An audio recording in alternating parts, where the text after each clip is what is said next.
రాజ్యాంగం పైన గౌరవం లేదు.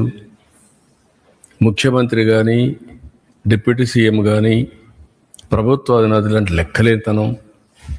ఎక్కడికక్కడ మీ ఇష్టానుసారంగా రౌడీజం చేయాలి. రౌడీజం చేసి మీరు అనుకునిందే వాస్తవం అని ప్రజలు మెప్పించాలి అంటే అంత నిస్సహాయం మేమందరం. అందుకే నేను అందరికీ పిలిపిస్తున్నా. ఇది చూసిన తర్వాత ఎక్కడ కూడా సిబిఐ రిపోర్ట్లో ఇది కల్తీ లేదని ఎక్కడా చెప్పలేదు. నిన్న అతని స్పీచ్ చూస్తే ఏమనాలో నాకు తెలియదు. కరుడు కట్టిన నేరస్తులు ఏ విధంగా అసత్యాన్ని నమ్మించడానికి ప్రయత్నం చేస్తారో అదే చేస్తున్నారు. నేను ఆంధ్రప్రదేశ్లో ఉండే భక్తులందరినీ ఒక సామాన్య భక్తుడుగా అపీల్ చేస్తున్నాను. రిపోర్ట్స్ అన్నీ మీ రోజుల్లో ఉంటాయి.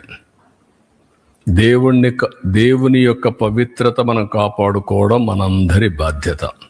ఫండమెంటల్గా ప్రతి ఒక్కరు, విశ్వాసం ఉండే ప్రతి ఒక్కరు దేవుణ్ణి దర్శనం చేసుకోవడమే కాదు, దేవునికి అపచారం జరిగినప్పుడు, అపవిత్రం జరిగినప్పుడు ఎవరైనా సరే ముక్త కంఠంతో ఖండించాల్సిన బాధ్యత మన పైన ఉంది. తిరిగి ఇలాంటి చేయాలంటే ఎవరైనా భయపడే పరిస్థితి రావాలి. ఈరోజు అందుకనే మేము ముగ్గురం కూర్చున్నాం. ఇది ఇంతటితో వదిలిపెట్టే సమస్య లేదు. ఏదైతే అపవిత్రత జరిగిందో భగవంతుడే మాకు ఈ సంకల్పాన్ని ఇచ్చాడు. భగవంతుడు కూడా ఒక్కొక్కసారి ఆయనకు నచ్చిన విధానం ద్వారా, వ్యక్తుల ద్వారా ప్రజల్ని సమాయత్తం చేస్తారు. అందుకే మాకు బాధ్యత అప్పచెప్పారు.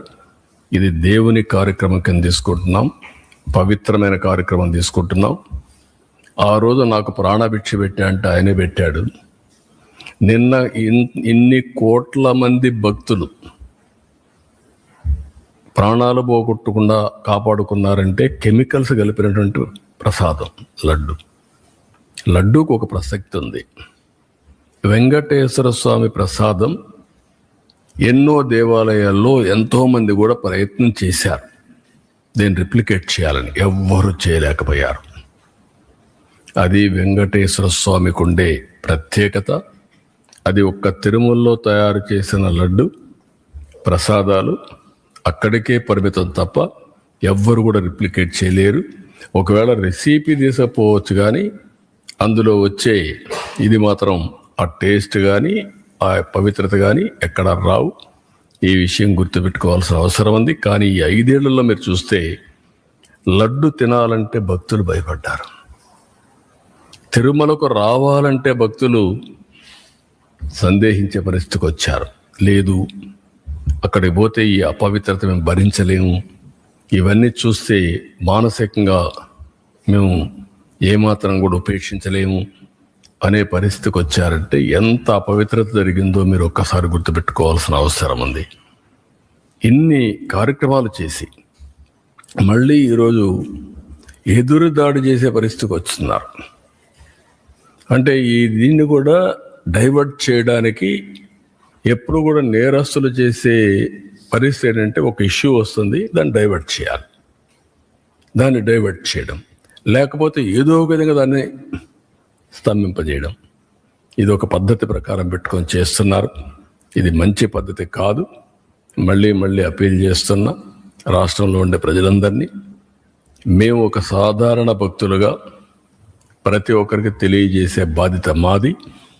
బాధ్యతలో ఉండే ప్రభుత్వంగా ఇలాంటి తిరిగి జరగకుండా పవిత్రతను కాపాడడానికి ఏ చర్యలు తీసుకోవాలని అన్ని చర్యలు తీసుకున్నాం, ఇంకా తీసుకుంటాం.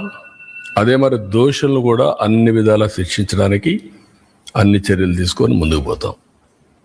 ఇది బ్రీఫ్గా.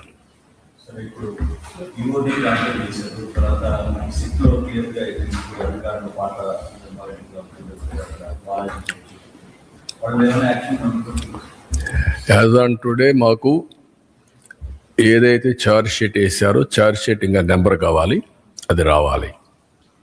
అదే మరిగా మాకు యాక్షన్ తీసుకోమని ఒక రిపోర్ట్ పంపించారు సిబిఐ. వీళ్ళందరిపైన అడ్మినిస్ట్రేటివ్ యాక్షన్స్ తీసుకోమని పంపించారు.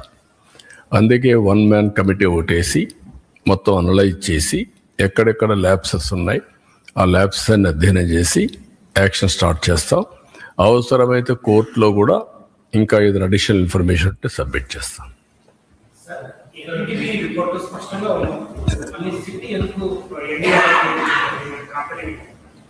ఏది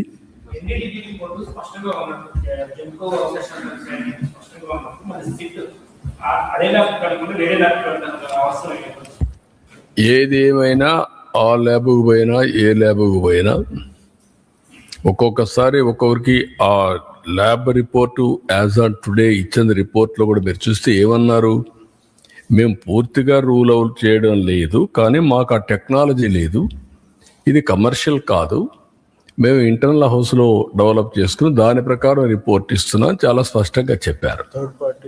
థర్డ్ పార్టీ రెఫరెన్స్ కూడా చేయమని కూడా చెప్పారు. అప్పుడు చెప్పినప్పుడు where is the question? First report confirm చేశారు, ఏ రిపోర్ట్లో చూస్తే చేశారు.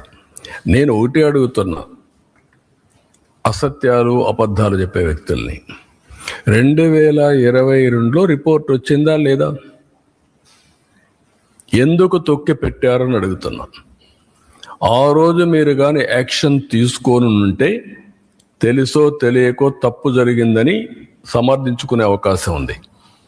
కానీ మీరు డెలిబరేట్గా చేశారు కాబట్టి, డెలిబరేట్గా చేయాలనుకున్నారు కాబట్టి అది తొక్కపెట్టి మీరు ముందుకెళ్ళారు. అందులో కూడా మళ్ళీ ఆనాటి చైర్మన్ పిఏకి డబ్బులు ఇచ్చారు, 4,65,00,000 ఇచ్చారు. అంటే ఏమనుకుంటున్నారు మీరు? బుకాయిస్తే ఇదైపోతుందని. ఇంకా రేపు రాబోయే రోజుల్లో ఆ రిపోర్ట్లని చదివితే ఇంకా చాలా విషయాలు వస్తాయి. టీటీడీ బోర్డ్ చైర్మన్కి తెలిసే జరిగింది. మెంబర్లంతా కూడా ఎవరంటే వాళ్ళు పోయి కూర్చొని వీళ్ళ మనుషులకు పెట్టుకొని పర్చేస్ కమిటీలో నిర్ణయాలు చేస్తారు, వాళ్ళే ఈరోజు ఎదురుదాడి చేస్తారు. ఇది మంచి పద్ధతి కాదు. అంటే మీరు దౌర్జన్యం చేస్తేనో లేకుంటే రౌడీజం చేస్తేనో ఇక్కడ మీ ఆటలు సాగుతాయనుకుంటే ఆ రోజులు అయిపోయినాయి. మీరే చూశారు ఈరోజు రాష్ట్రంలో. ఆ రోజు ముఖ్యమంత్రిగా నేనే ఉన్నాను.